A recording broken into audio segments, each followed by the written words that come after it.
नमस्ते बच्चों, आपका स्वागत है मेरे चैनल धार्मिक एवं पुरानी कथाओं में। आज मैं आपके लिए फिर से एक कहानी लेकर के आई हूँ। आज की कहानी है नकली तोते की कहानी। तो चलिए शुरू करते हैं। एक बार की बात है, एक घने जंगल में विशाल बरगद का पेड़ था।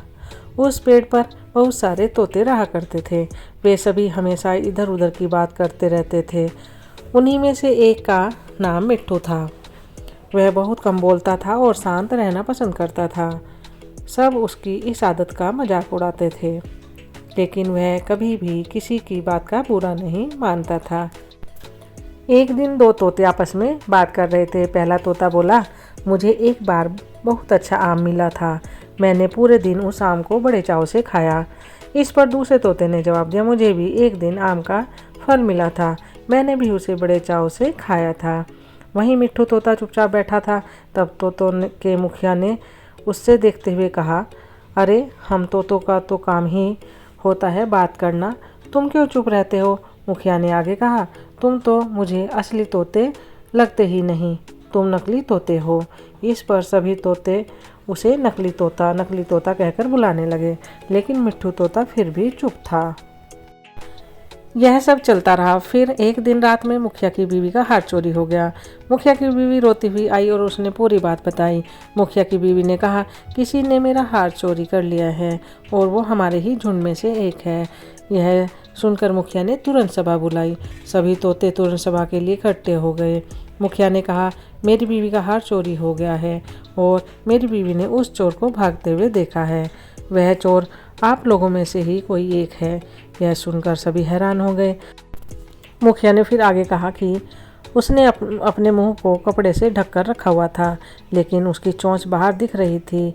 उसकी चोंच लाल रंग की थी।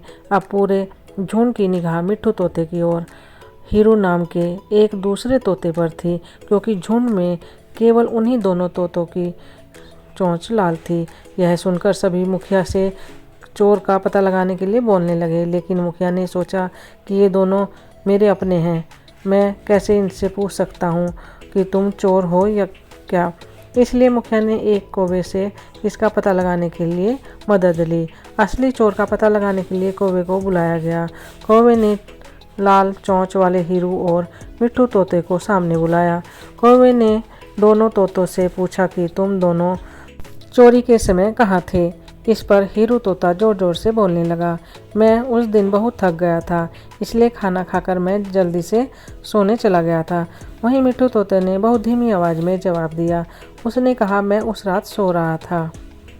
इस बात को सुनकर कौवे ने फिर पूछा, तुम दोनों अपनी बात साबित करने के लिए क्या कर सकते हो? इस पर हीरू तोता फिर बड़ी तेज आवाज़ में बोला, मैं उस रात सो रहा था, मेरे बारे में सब जानते थे।